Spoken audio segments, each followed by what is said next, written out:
Hey, what up, y'all? What up? What up? I got a quick 45-minute update for you guys. With that being said, let's get into it.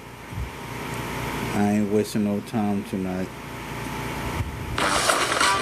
When your laundry chair is giving Mount Washmore just before Parents' Weekend, you can just ask Google for solutions nearby. There, that looks close. Ooh, smells better in here too.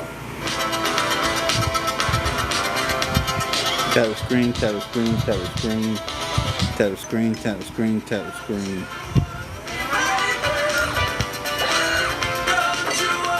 7-month-old Emmanuel Haro, the baby reported missing out of Yucaipa, California.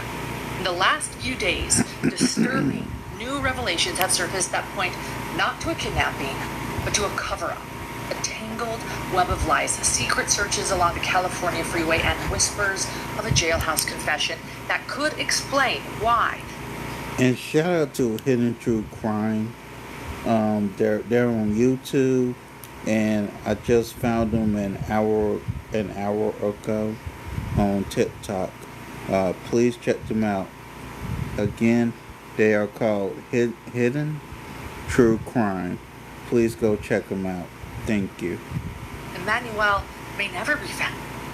Let's hope Tap he the screen, can be, tap the though, screen, because tap the tonight screen. we're unpacking Tap the screen, what tap the screen, investigators tap now the believe screen. really happened, and the shocking new details that could change this case forever. Thank you for continuing to care about baby Emmanuel. And as we've covered from the beginning, Emmanuel's parents, Rebecca and Jake Haro, were arrested on suspicion of murder, and investigators no longer believe Emmanuel is alive. That theory gained more weight just days ago when Jake led officers to an area along the westbound shoulder of the 60 freeway in Moreno Valley. With cadaver dogs at the scene, the search appeared to be focused on locating Emmanuel's body, fueling speculation that Jake had confessed and was showing authorities where to find his son. But when the search came up empty, many wondered if Jake was sending investigators on a wild goose chase. On Wednesday, we've learned new information that helps clarify what actually happened. Stick with us as we break down the latest details. And for this episode, we have a lot to unpack from a recent video posted by News Nation senior reporter and podcast host Brian Enton. But before we get into it, I do want to share this info has not been substantiated by investigators. Although as of today, Brian stands by his source. Still, this is secondhand reporting that I'm doing, and we will circle back to what this could all mean in just a bit. In the video, Brian spoke with Kim Begonia, a former Riverside County prosecutor who likely has more insight than most into how both Riverside and San Bernardino counties handle investigations. And according to Brian, an inside source claimed that after Rebecca and Jake Haro were arrested, Jake allegedly told police that he had been sleeping with baby Emmanuel and accidentally rolled on top of him. And when Jake woke up, Emmanuel was dead, and Jake said he panicked. The source went on to say that Jake decided to bury Emmanuel in a remote area so he could later visit his son's grave to mourn. That, according to the account, was the reason for the search with law enforcement out of Moreno Valley. So if this source is accurate, we now know Jake's original story to police. However, these searches, even with cadaver dogs that failed to turn up Emmanuel or any evidence, it casts serious doubt on Jake's account. And given Jake's track record on severe abuse, lying, deflecting, and shifting blame, police would understandably be skeptical of this version of events. It's hard to believe that someone who previously abused his infant daughter so severely that she was left with permanent disabilities would suddenly have a child die in this care purely by accident, especially when recent photos of Emmanuel raised concerns by many of us about general well-being under his parents' care. Brian also reported that investigators chose to use a strategy known as a Perkins operation. A Perkins operation is a law enforcement technique where an undercover officer or informant is placed in a jail cell with a suspect to gather information and elicit incriminating statements. The operation is named after the Supreme Court case Illinois v. Perkins, which established that Miranda warnings are not required in this situation because the suspect does not know they are speaking to a law enforcement officer, thus eliminating the coercion that Miranda is designed to prevent. The goal is to obtain confessions, admissions, identify co-conspirators, or locate evidence for serious crimes, often when other evidence is weak or time is a major factor. Tap screen, and according to Brian's reporting, during the Perkins operation, Jake allegedly told the undercover inmate that he killed Emmanuel and placed his body in a trash can about a week before Rebecca reported him missing. And if this account is true, it could mean Emmanuel's remains had already been taken to a landfill by the time police were called. Brian's guest explained that waste management officials told the sheriff's department that it would be nearly impossible to trace which truck picked up that specific trash bin or which landfill it ultimately ended up in. That makes the task of recovering Emmanuel's remains extremely difficult, if not impossible. However, I do want to point out that while difficult, cases have been solved by locating remains in landfills before. In fact, many cases. One of the most well-known examples is the case of baby Quentin Simon out of Savannah, Georgia. He was placed in a trash can that was later emptied into a landfill. Investigators and volunteers worked side by side, sifting through literal tons of garbage. Weeks later, they located remains and were able to determine his death was murder. His mother, Leilani, was ultimately found guilty of murder. And with that in mind, investigators absolutely have the capability to track which landfill services which trash bins.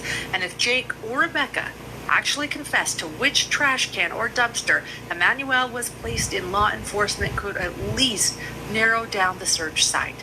It would be painstaking, exhausting work to dig through mountains of trash, but it is not impossible.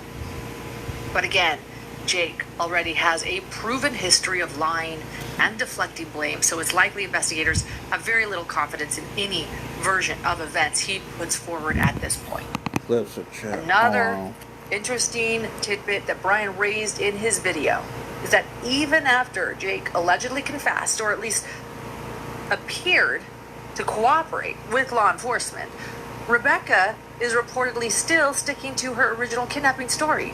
And this has led many to wonder whether she could be experiencing a mental health episode or if she simply isn't aware of what Jake is saying and doing. Either way, she continues to maintain this narrative, a false narrative according to investigators, which has fueled speculation that she may be protecting herself, no. or maybe they said that this child or feels compelled for a baby number of Emmanuel reasons most to keep up the likely charade. could be Some in a have wondered if it's landfill possible somewhere. that her behavior could be influenced by the way the mind responds to trauma or fear. I'm not a psychologist, but luckily I happen to be married to one, and he is the co-host.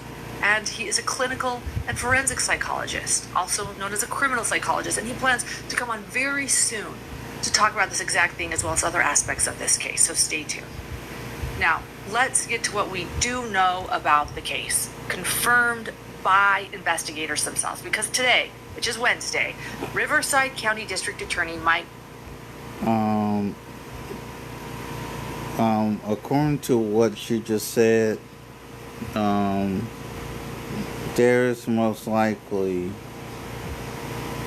talking about baby Emmanuel, they said that it's a possibility of that, but unfortunately that hasn't been proven. However, it was proven with his 7-year-old that she was indeed shaken.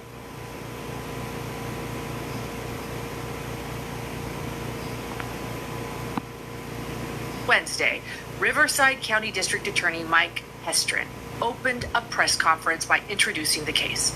Hestrin explained that it was appropriate to address the public now because the defendants themselves had already held their own press conference, one in which they lied about their son being kidnapped. And then he introduced San Bernardino County Sheriff Shannon Dicus, who walked through the investigative process. And that process began on August 14th, 2025, when Rebecca reported that Emmanuel had been abducted. But within just 24 hours, investigators obtained surveillance footage that exposed inconsistencies in her story. You're the person with the gun, the person who would do anything to protect the ones you love. But did you know that you could go to jail? Exposed inconsistencies in her story.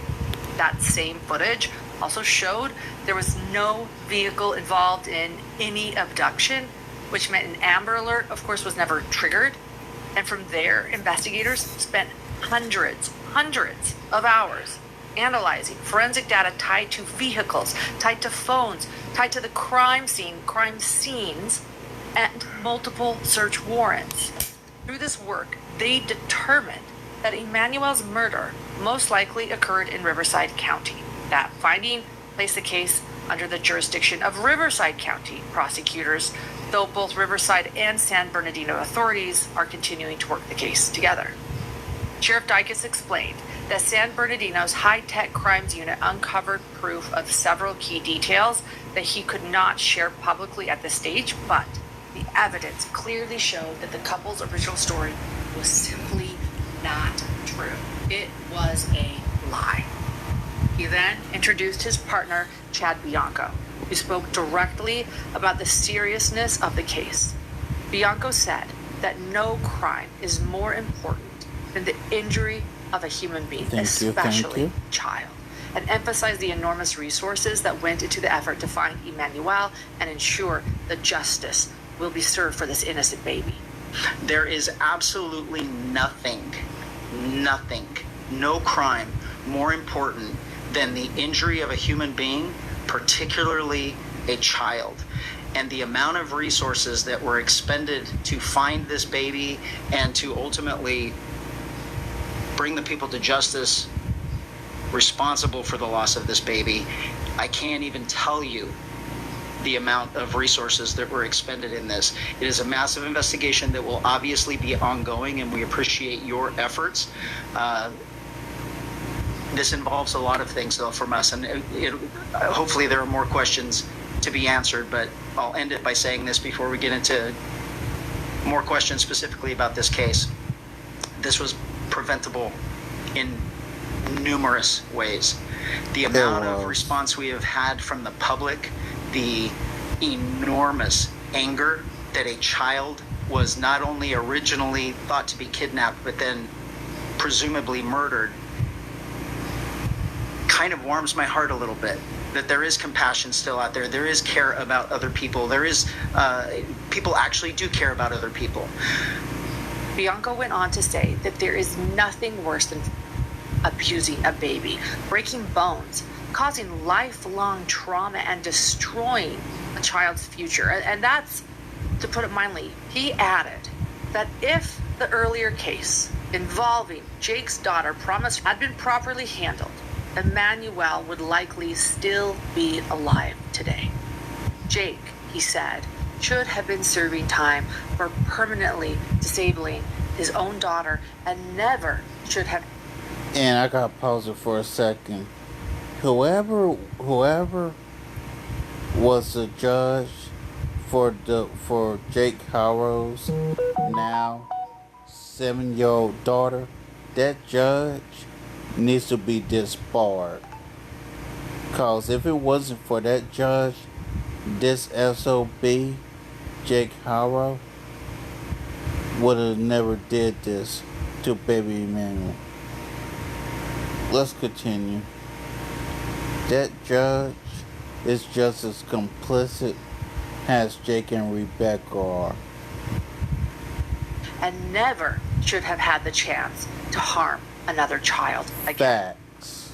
And next, Facts. District Attorney Hestron announced that just yesterday, murder charges were officially filed against Rebecca and Jake, As along they should with charges be. for filing a false police report.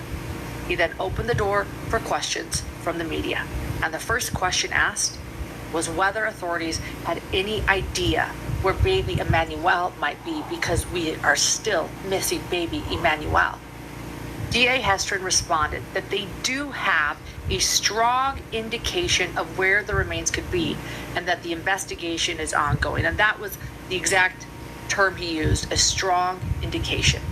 When asked what led to the initial search in Moreno Valley, Sheriff Dicus said that without going into great detail, there had been some level of cooperation from the suspects. He added that the media needs to understand that they are dealing with an experienced child abuser, someone familiar with how previous cases were handled, including investigative processes. Next, a reporter asked DA Hestred to provide details about Jake's previous case. Hestred explained that in 2018, Jake and his ex-wife were both prosecuted for child abuse, neglect, and cruelty against their infant daughter. The prosecution brought several felony charges and sought a prison sentence. Well, Jake, Hestred said, pleaded straight to the court, and he clarified that a common misconception: this was not a plea bargain that Jake took. Judges cannot negotiate plea deals directly with defendants, only with prosecutors. But when a defendant, like Jake, pleads straight to the court, they are essentially pleading to all charges and putting themselves at the mercy of the judge. They're playing their hand. Hopefully, the judge takes mercy on them. And in Jake's case, the Riverside County judge did take mercy on him and handed down a suspended sentence, meaning Jake avoided prison but was placed on probation with the prison term looming over him if he violated its conditions. The prosecutor at the time objected, arguing Jake needed to serve prison time for what he did to his daughter. But the judge disagreed and also assigned 180 days of work release, similar to community service. Why was he not locked up is my question. An outrageous error in judgment. It was. He said Jake should have been in prison at the time of Emmanuel's murder. Exactly. And if the judge had acted appropriately, Emmanuel would still be alive. It was a chilling moment when he said this. He emphasized that when the criminal justice system fails in this way, it must be called out. Hannah Gomer. I'm from Rutherford County, North Carolina, and I am a be called out. Take a listen to that moment. I will say that it was an outrageous error in judgment by this judge. And I don't have any problem saying that. I'm not attacking the judge personally. That decision was absolutely outrageous. Mr. Haro should have been in prison at the time that this crime happened. And if that judge had done his job Thank you for the diamond. Done, Emmanuel would be alive today.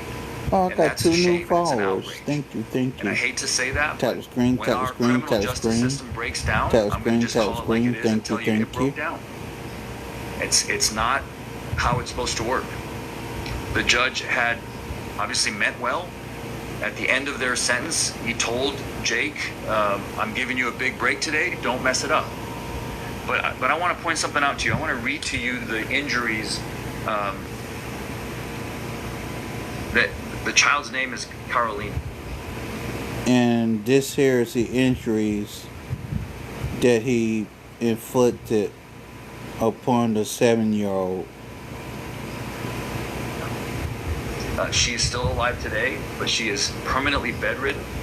She has permanent damage, cerebral palsy, that is a result of long-term child abuse. I want to read to you the injuries that were presented in court to this judge at the time. At the time, she was 10-week old, but she's currently 7. Acute fracture of the posterior left rib, 5th rib. Healing fractures of the posterior lateral 6th, 7th, and 10th through 12th ribs. Healing fractures of the 6th and 9th through 12th ribs. Partial bone fracture of the skull. Brain hemorrhage. Significant prevertebral soft tissue swelling of the neck, and a healing tibia fracture of the right leg. This is severe abuse. And that is what he inflicted on his daughter, who is currently 7 and only has 3. Look at my fingers. 3% brain function because of what Jake Haro did to that child. For an infant. And so, whatever you think of the criminal justice system, and people need a break, someone who does that to a child belongs in prison, period. Damn this right. Certainly, once again, leads us to believe Jake is the one responsible. Because if Jake had been behind bars, according to investigators, this will never Emmanuel happen. would still be alive. Exactly. The next question from a reporter, though a bit hard to hear, involved Emmanuel's eye, which, as seen in photos, we've all seen the photos, appears to wander. And whether that indicated abuse has been something many of us have been wondering. Well, DA Hestred responded saying, quote, "We believe that Emmanuel was severely abused over a period of time. Both parents would have been aware of that abuse," end quote. Take a listen. We believe that Emmanuel was severely abused over a period of time, and that that's the reason for the filing. The way it was is that he was abused over a period of time.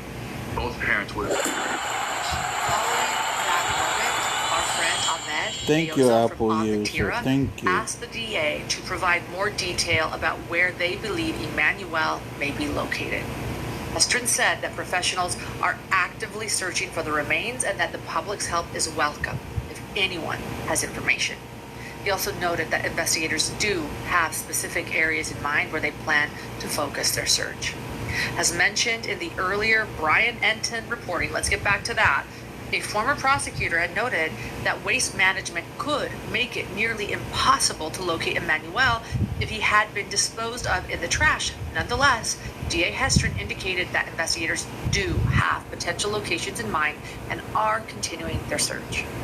When asked about the specific role each Jessica, parent no, played they have in not found abusing him yet. Emmanuel, DA Hestred said that all he can confirm at this time is that both parents have been charged with murder and filing a false police report.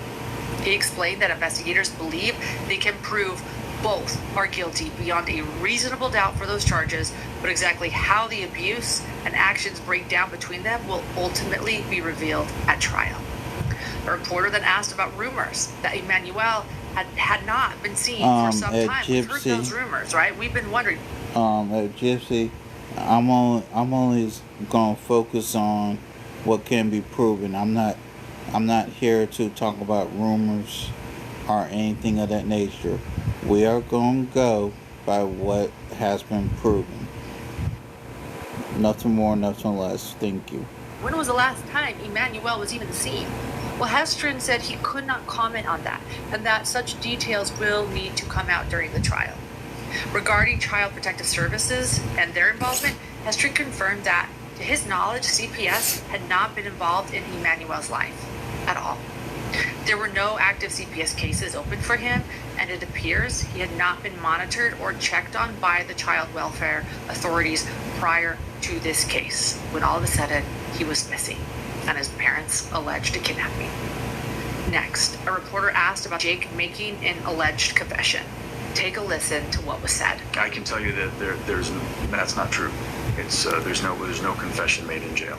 So we will come back to that. But the next question was, how difficult will it be to try the case without locating baby Emmanuel? DA Hestred acknowledged that a no-body homicide is always challenging.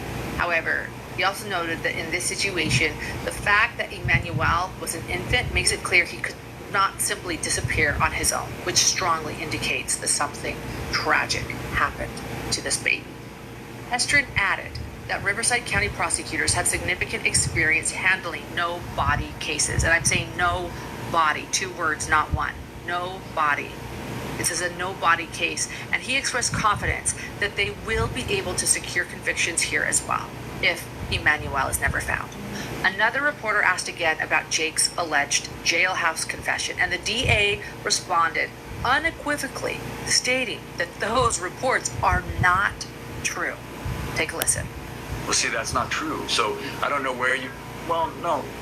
See, this is what happens when you've got all these folks out there online and these keyboard warriors. You get a lot of misinformation, and what you just said is not true. It's misinformation. So that's what I'll tell you did not happen. Okay? I can't talk about the facts of the case. Well, no, I'm giving you information about baby Emmanuel. I'm giving you information about the cases and the investigation, but what you just said did not happen. So, that's I can't be responsible for when you guys get it wrong.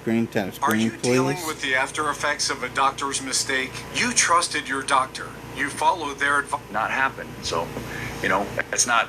I can't be responsible for when you guys get it wrong. So this is pretty interesting because Brian Enton said he had an inside source who reported the Perkins tactic taking place. After the press conference, many viewers pointed out to Brian what DA Hestrin had said, and Brian responded in the comments, and I'm going to quote Brian Enton right here, quote, "I stand by my reporting. My sources say there was a Perkins jail operation, what the DA considers to be a usable, legally sound confession I can't speak to, but I stand by what I reported," end quote. Some commenters and viewers also noted that DA Hestrin may not have had all of the facts about certain events, which struck many as unusual. For instance, one reporter brought up a fire at a neighbor's house near Jake and Rebecca, but that DA said he was not aware of it. While the fire may not be directly related to Emmanuel's case, and On the Tira told us on our interview with him that it was not related, still, it has been widely reported as a strange coincidence. One commenter on Brian's video wrote, quote, "The DA did not know the name of Jake's daughter that was abused. He didn't know about the fire across the road. He doesn't seem to know that much. I trust your reporting," end quote. It seems there's a perception among some that Brian's sources may have information that hasn't yet been fully communicated or confirmed by the DA's office, or maybe the inside source was mistaken. We simply do not know. Sheriff Bianco came back to the mic to say this about the spread of misinformation Me too. and I want that baby to be disinformation, which they are found, too. claiming includes I'm the excuse report me, of Jake baby confessing Emmanuel, to an excuse me. undercover inmate. Take a listen. This is to that and to the question before. A problem that we are having in this, basically even on the question that was asked 2 questions ago, is someone posts something on social media and then you all believe that it's true. I actually complimented the mainstream media because you've actually been reaching out to us for comment and actually been printing what we've told you. It hasn't been the sensationalism and the wants for clicks for social media. And that is doing nothing but harming this investigation. And when you form your opinion and come in here and ask questions like that, you're not serving the public in any way. The question way earlier, get some rest. There should be no one out there looking for baby Emmanuel except for us. Are you talking about this guy that's speaking? Because the guy that's speaking, I heard that a lot of people do not care for the guy that's currently speaking.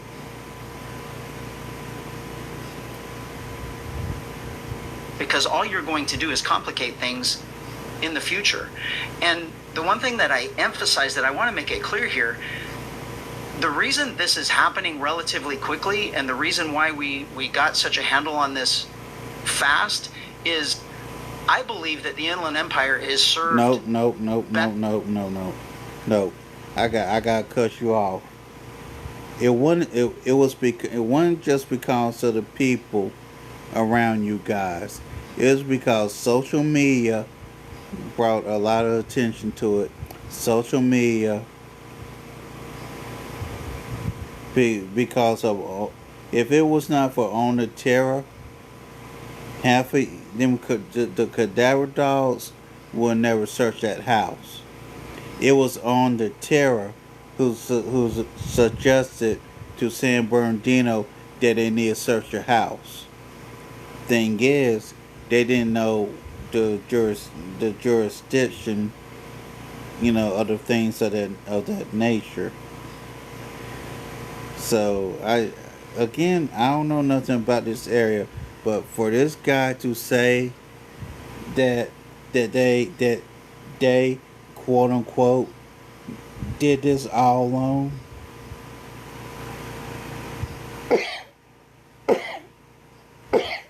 it's extreme bullshit. Excuse my language, but I'm gonna call it for what it is. The fact that San Bernardino Sheriff's Office and Riverside Sheriff's Office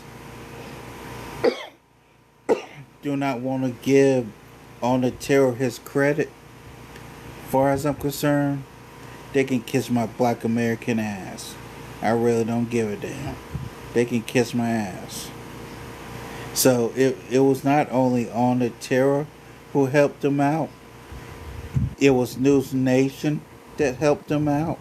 It was CNN that helped them out. It was TikTokers who helped them out. It was YouTubers who helped them out that they want to talk shit about. So far as I'm concerned, with this guy here, he can go fuck himself. Excuse my language, but I had to get that off my chest, cause for this guy to try to disrespect, excuse me, try to disrespect new media is BS. Cause they also, oh, CNN wasn't a part of it. Okay, I'm sorry. I apologize. I misspoke. But I know for a fact that News Nation was out there.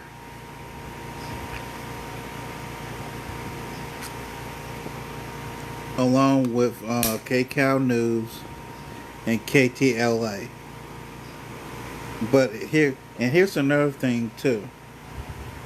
I don't know if anyone knows it or not, but some of the stuff that KTLA got was only because of On the Terror, from what I'm hearing. With that being said, let's go ahead and finish this out so I myself and y'all can go sleep. Sorry about my little rant there, but I had to go off for a second. I believe that the Inland Empire is served better by their two sheriff's offices than any place in the state. And this particular case doubled its efforts. So instead of having 4,500 people looking for baby Emmanuel, you had 9,000. And so how... And again, sir, the reason it went from 4,500 to 9,000, a chunk of that was because of On the Terror and new media. You need to say that out of your mouth. That it was the help of new media that got this case rolling. Until you can say that, STFU. How did we get all of this information? It's called investigation. And we have two entire departments doing... Bullshit.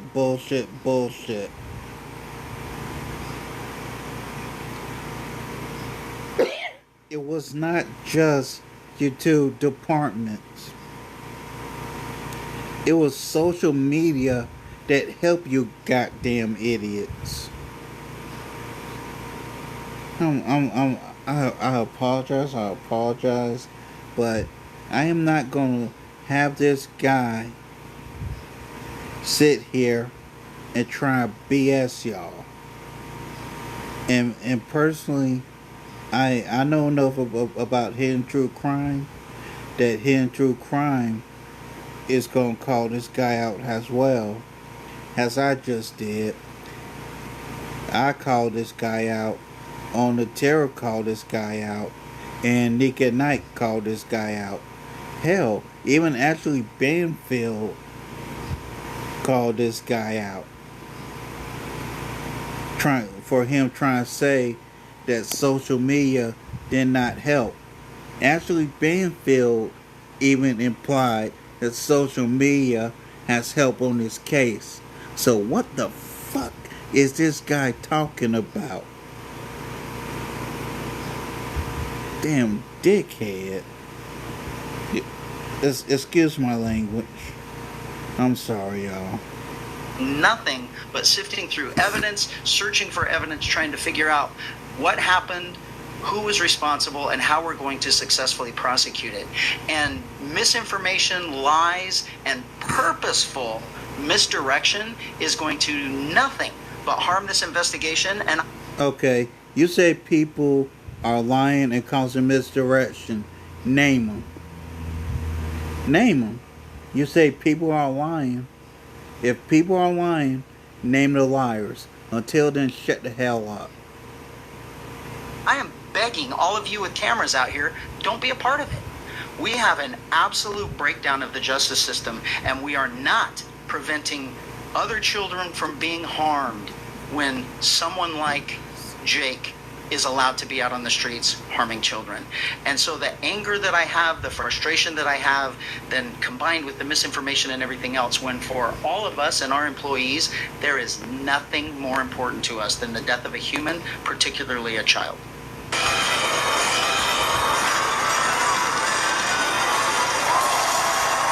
More important to us than the death of a human, particularly a child.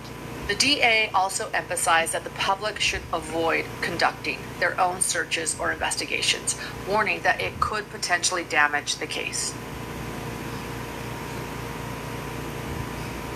I won't let this play. He asked people to let the sheriff's departments handle everything, stating that they know how to do it properly. While it's true that no one should interfere with an active investigation or disrupt a potential crime scene, saying the public isn't helpful at all seems a bit overstated. In modern recent investigations, the public has often played a key role in solving cases, providing footage, tips, and even Thank you, Lauren. Thank you for saying that, Lauren, that the public has helped in cases. So for this guy to try and say that the public don't need to help, the public may be the only way you're going to solve this case. I hope I ain't waking my mom up. She's supposed to be sleeping. Hope I ain't woke her up.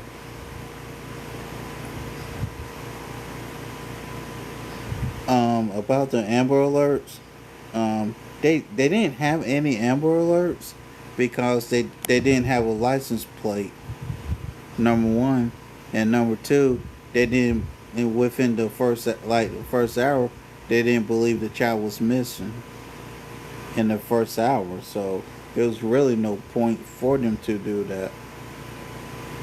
Like, has often played a key role in solving cases, providing footage, tips, and even physically locating missing persons when law enforcement could not.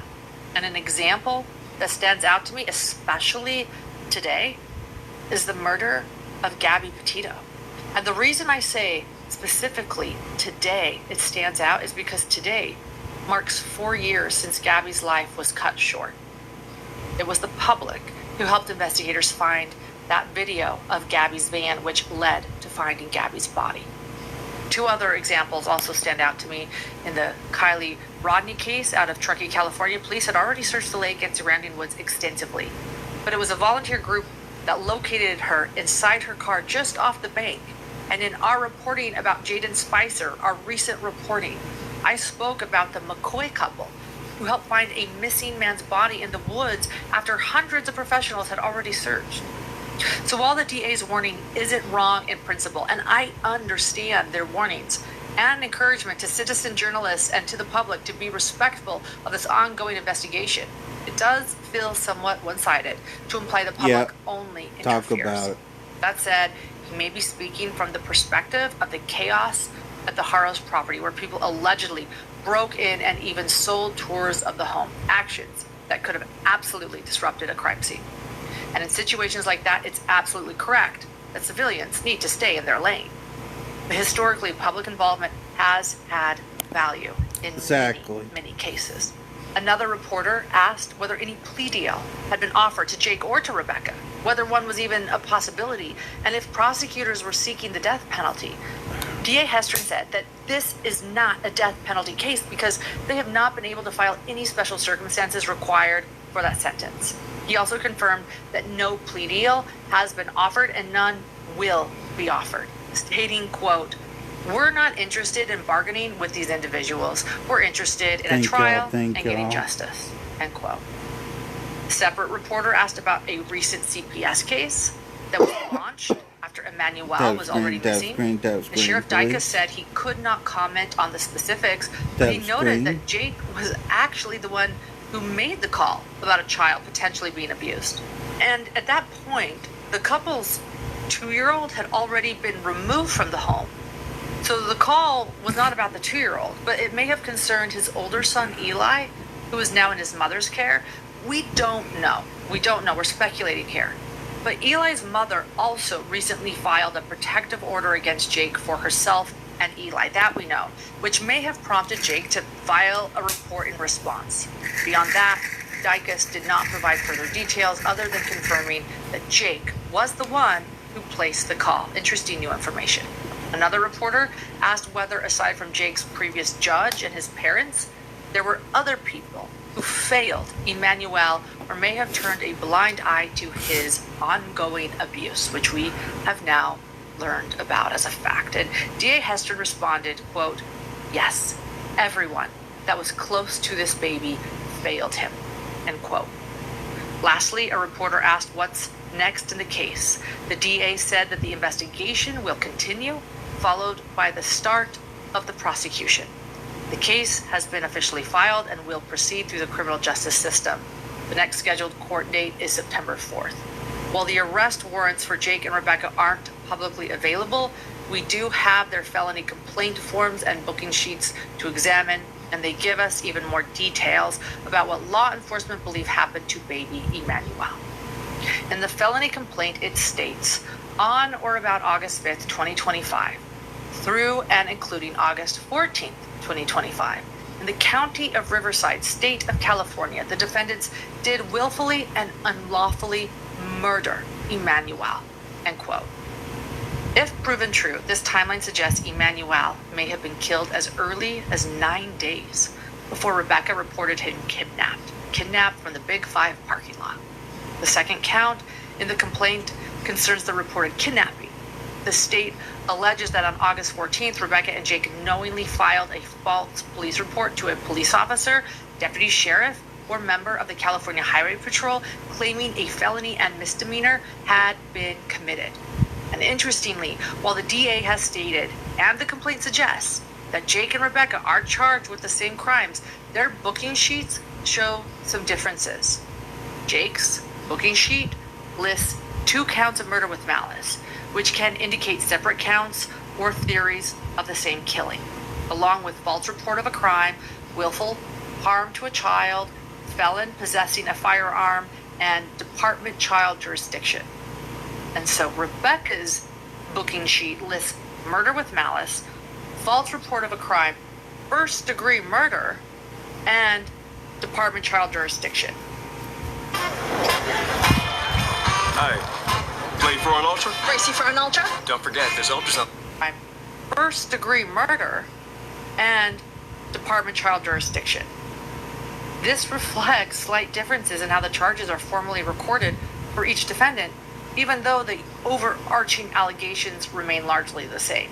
So, Jake's booking sheet lists murder with malice, which is a general murder charge, while Rebecca's sheet lists felony first-degree murder, a more serious charge that alleges premeditation.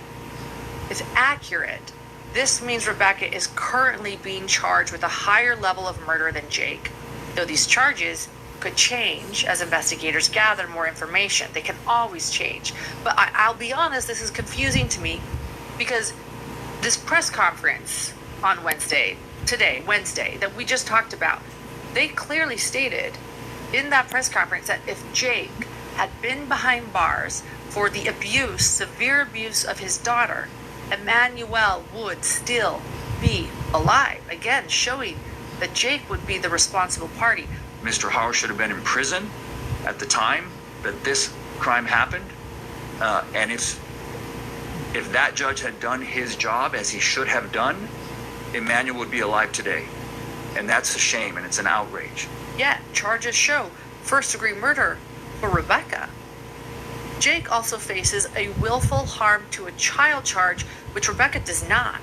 Both have the charge department child jurisdiction, which refers to a legal proceeding in which the court intervenes to protect a child or dependent who is alleged to be abused, neglected, or otherwise in need of care and supervision.